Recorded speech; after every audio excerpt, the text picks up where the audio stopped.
उस रात कुछ हुआ, कुछ ऐसा जिसने सब कुछ बदल दिया। अचानक टेंट के अंदर घबराहट फैल गई। कोई चीख नहीं, कोई साफ आवाज नहीं, लेकिन डर इतना गहरा था कि उन्होंने अपने ही टेंट को अंदर से काट दिया। हाँ, टेंट अंदर से फाड़ा गया था। और फिर वो भागे, बिना जूते, बिना कोट, सीधे बर्फ के अंधेरे में। लेकिन क्यों?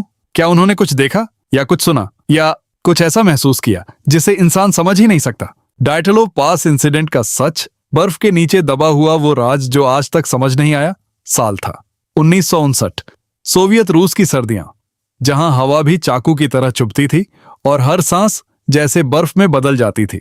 उराल माउंटेन्स की गहराइयों में एक ऐसा इलाका था जहां इंसान कम और खामोशी ज्यादा रहती थी। उस खामोशी के बीच एक सफर शुरू हुआ। 9 युवा ट्रेकर्स का, अनुभवी, मजबूत और हर चुनौती के लिए तैयार। उनका नेतृत्व कर रहा था ईगोर डायटलोव। ये कोई आम यात्रा नहीं थी, ये एक मिशन था, खुद को साबित करने का, प्रकृति को चुनौती देने का। जनवरी के आखिरी दिन उन्होंने अपनी यात्रा शुरू की। बर्फीले रास्ते, तेज हवाएं और -30 डिग्री तापमान, लेकिन उनके चेहरों पर डर नहीं, सिर्फ उत्साह था। दिन बीतते गए, उन्होंने पहाड़ों को पार किया, घने जंगलों को पीछे छोड़ा। रात में आग जलती थी, हंसी गूंजती थी और डायरी में लिखी जाती थी उनकी कहानी। लेकिन धीरे धीरे कुछ बदलने लगा। हवा कुछ ज्यादा भारी लगने लगी, खामोशी कुछ ज्यादा गहरी और रात कुछ ज्यादा डरावनी। 1 फरवरी 1959 उन्होंने एक ढलान पर अपना टेंट लगाया।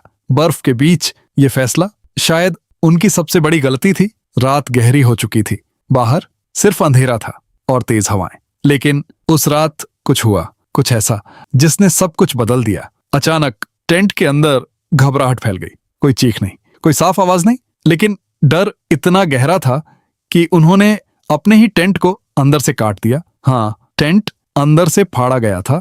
और फिर वो भागे, बिना जूते, बिना कोट, सीधे बर्फ के अंधेरे में। लेकिन क्यों?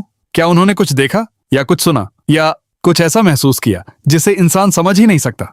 कुछ दिनों बाद रेस्क्यू टीम पहुंची। उन्होंने जो देखा वो किसी डरावनी फिल्म से कम नहीं था। टेंट फटा हुआ था, अंदर सारा सामान पड़ा था, लेकिन लोग गायब थे।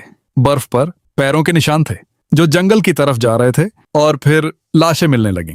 पहले 2 पेड़ों के नीचे, आधे कपड़ों में, जैसे वो आग जलाने की कोशिश कर रहे थे। फिर 3 और रास्ते में, जैसे वो वापस टेंट की तरफ आ रहे थे। लेकिन जो बाकी 4 थे, जो उनकी हालत सबसे ज्यादा डरावनी थी। उनके शरीर बर्फ के नीचे दबे थे।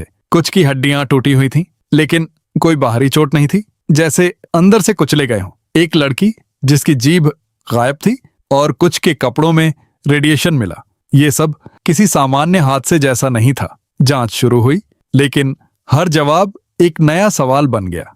सरकारी रिपोर्ट ने कहा एक अज्ञात प्राकृतिक शक्ति, लेकिन ये जवाब किसी को समझ नहीं आया। सालों से लोग इस रहस्य को सुलझाने की कोशिश कर रहे हैं। कुछ कहते हैं एवलांच, कुछ कहते हैं सीक्रेट मिलिट्री एक्सपेरिमेंट, कुछ एलियंस। लेकिन सच क्या है?